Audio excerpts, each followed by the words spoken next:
Recibimos, como les decíamos, a Carlos Costa, es geólogo, además, bueno, no sé, especialista en fotogeología y sensores remotos, en riesgo sísmico, estudio cursado en Alemania, doctor en ciencias geológicas, bueno, una persona con vasta trayectoria internacional que justamente ha estado en el medio de un congreso aquí en nuestro país y por eso aprovechamos a recibirlo. ¿Cómo le va? Buenos días, gracias por venir. Al contrario, un gusto.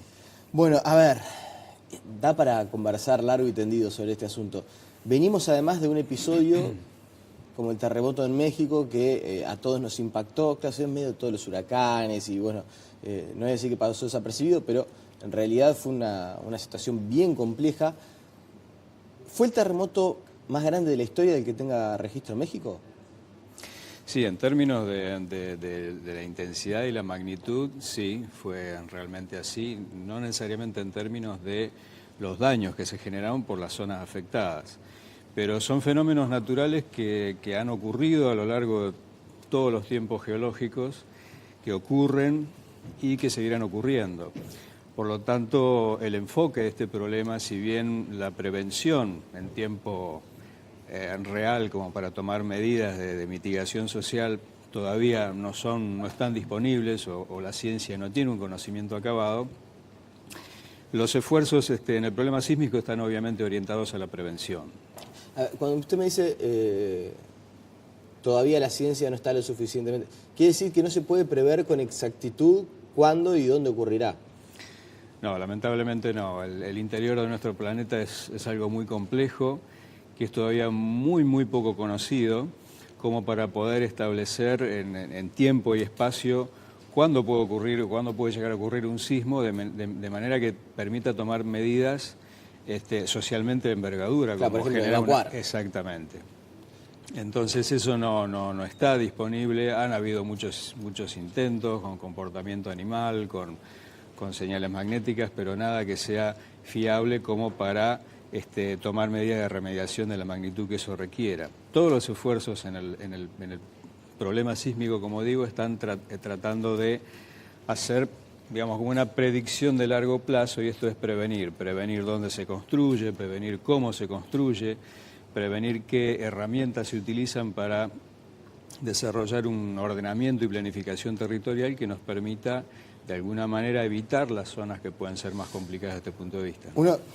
Usted hacía muy bien referencia a que no es lo mismo el lugar donde se dio, la zona, pero es verdad que México tenía un antecedente en el año 85, en el DF, que nada más ni nada menos le costó la vida a 10.000 personas. Exacto. Acá estamos hablando del mayor movimiento telúrico registrado en la historia de México y hay casi 100 víctimas fatales, que es una desgracia, pero está muy lejos de los 10.000, y los daños que uno percibe son menores. Eso quiere decir que se ha evolucionado de tal manera que, de alguna manera, ante un mayor movimiento sísmico, las afectaciones son un poco menores. Es un poco más complejo que eso, sí. Primero, digamos, hay varias cosas que tenemos que tener en cuenta para entender cuáles son los daños o los perjuicios a nivel social que produce un sismo. Primero, por ejemplo, la distancia al epicentro, ¿cierto? Puede ser que hay sismos muy fuertes, pero son muy profundos y que se sienten menos de superficie por una cuestión de distancia y atenuación de las ondas sísmicas. Después está lo que se denomina en geología e ingeniería los efectos de sitio, que depende, por ejemplo, del tipo de suelo, de la construcción, de si hay derrumbes de ladera. Por ejemplo, la Ciudad de México sufrió muchísimo ese sismo del 85 y sufrió de manera muy diferente de acuerdo a las características del sustrato, del suelo. Lo que estaban en sedimentos más bien arenosos, en donde se genera un fenómeno que llamamos licuefacción, que los suelos al vibrar se transforman como en arenas movedizas y todo lo que está encima prácticamente pierde su capacidad portante, mientras que otros sectores de la Ciudad de México, que estaban en un sustrato más firme, donde la roca estaba más cerca, tuvieron un comportamiento muy diferente.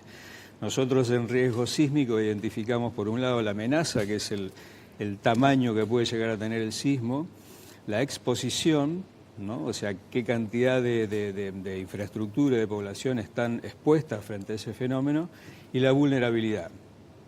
Nosotros, por ejemplo, tomamos el caso de dos países, Japón y Haití.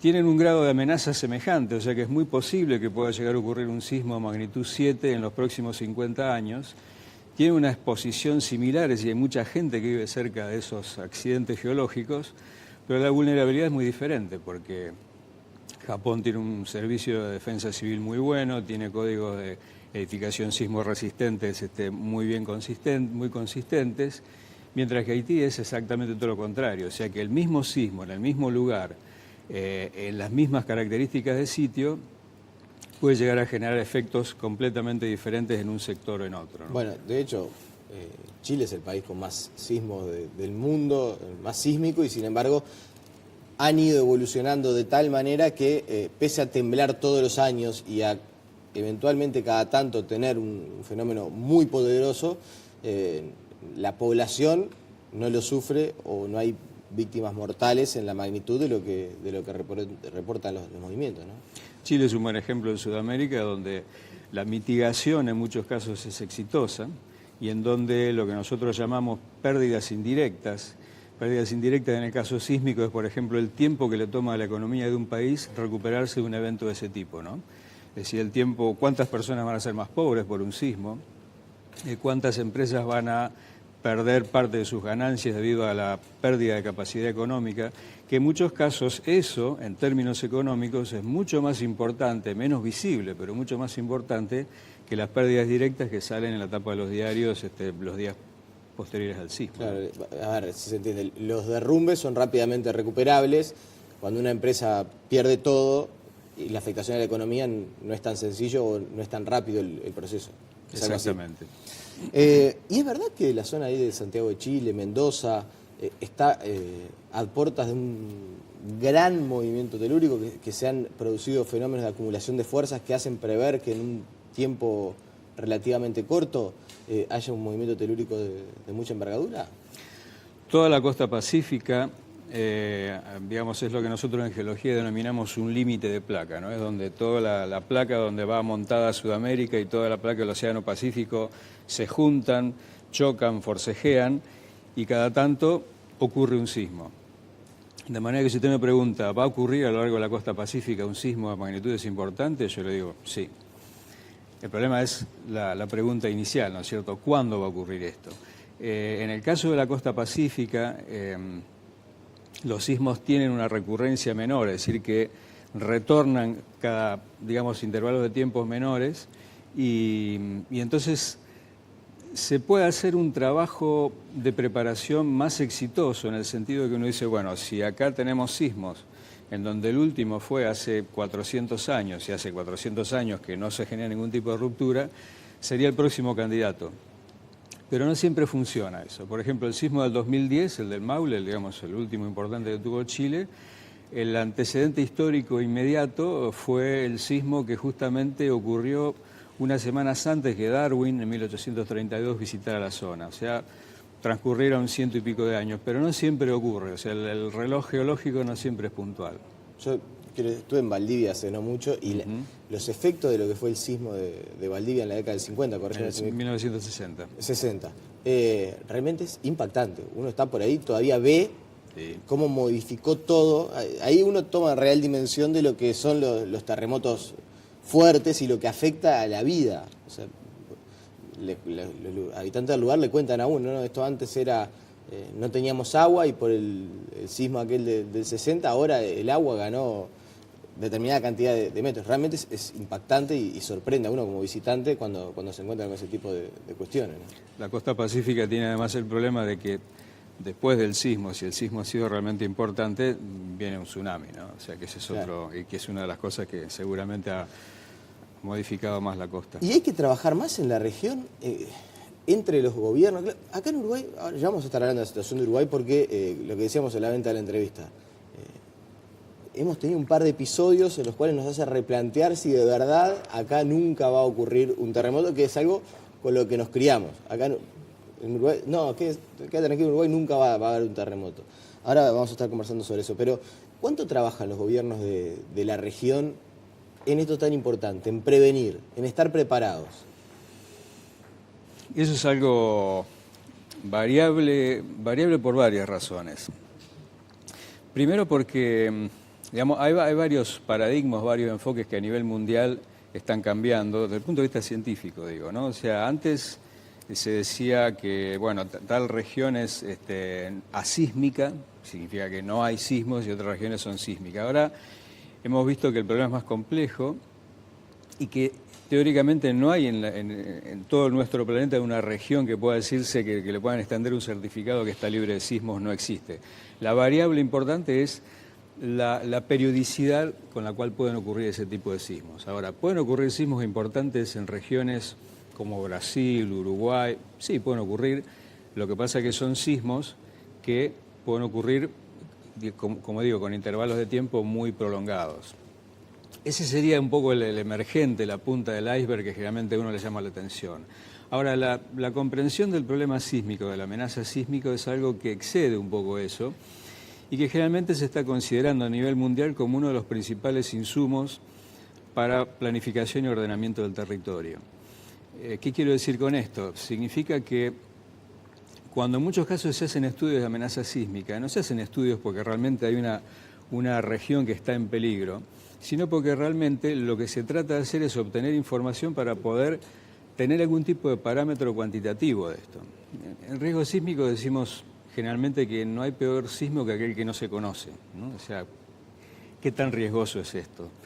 Los estudios de amenaza sísmica permiten darnos un enfoque mediante modelos probabilísticos, etcétera, etcétera, que se usan, digamos, como insumos para muchísimas cosas, como insumos para hacer planificación de dónde puedo ubicar en el futuro facilidades críticas, para cuestiones que tienen que ver con cruzamiento de información, por ejemplo, con todo lo que tiene que ver con si la sismicidad es natural o inducida, si hay actividades humanas que producen sismicidad o la sismicidad es la tradicional, o sea, llámese minería, llámese represas, llámese fracturación por explotación de petróleo.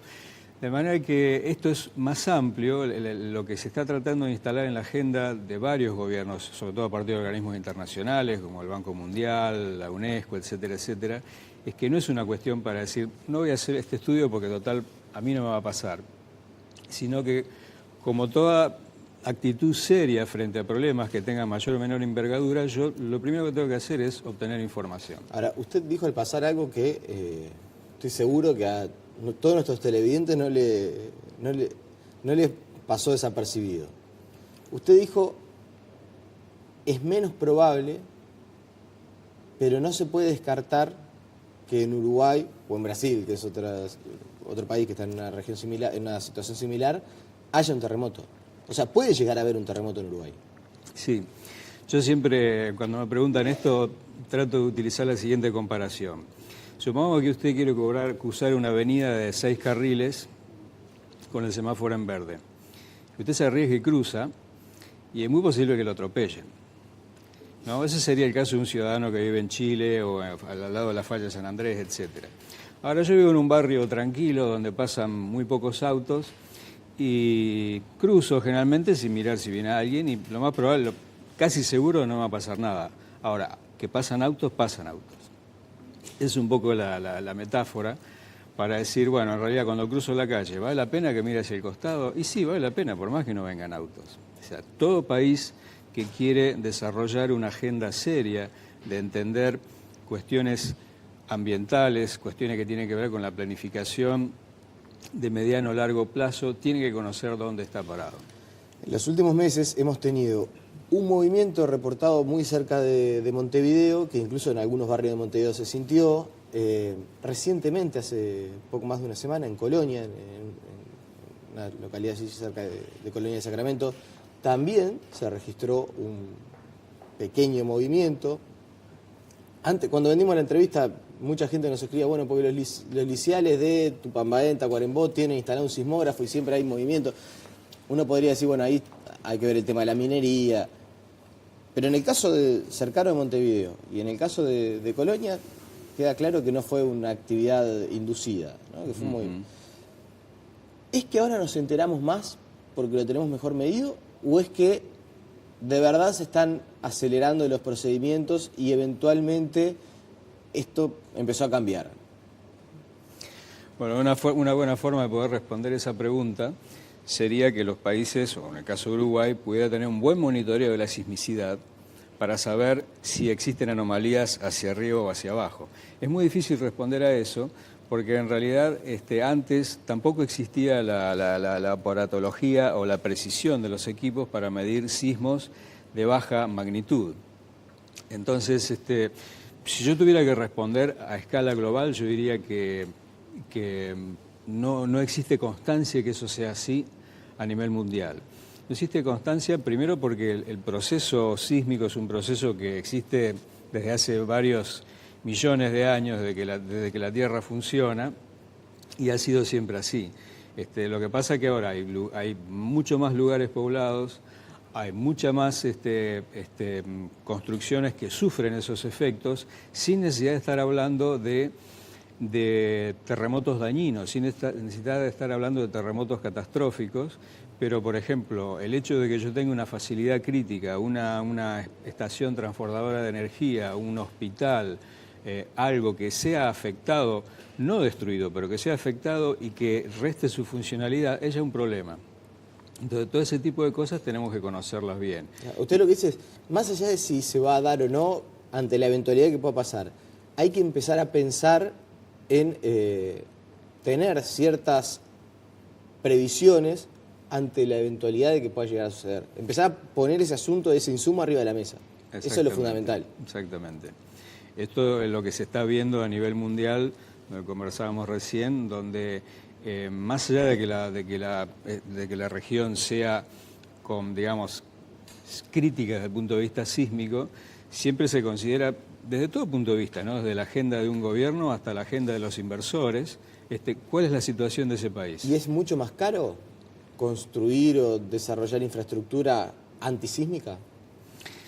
Todo depende del código de edificación sismo resistente, de todo depende hacia qué tipo de sismo uno quiera preparar eso. Obviamente que lo que se denomina la carga sísmica, es decir, introducir elementos que tienen que ver con mayor capacidad sismo resistente, sin duda encarece todo, ¿no? Por eso es muy importante conocer cuál es la situación, cuál es la política que uno va a implementar para saber si eso es pertinente, no es pertinente, dónde es pertinente. Puede haber algunos sectores que sí, otros sectores que no.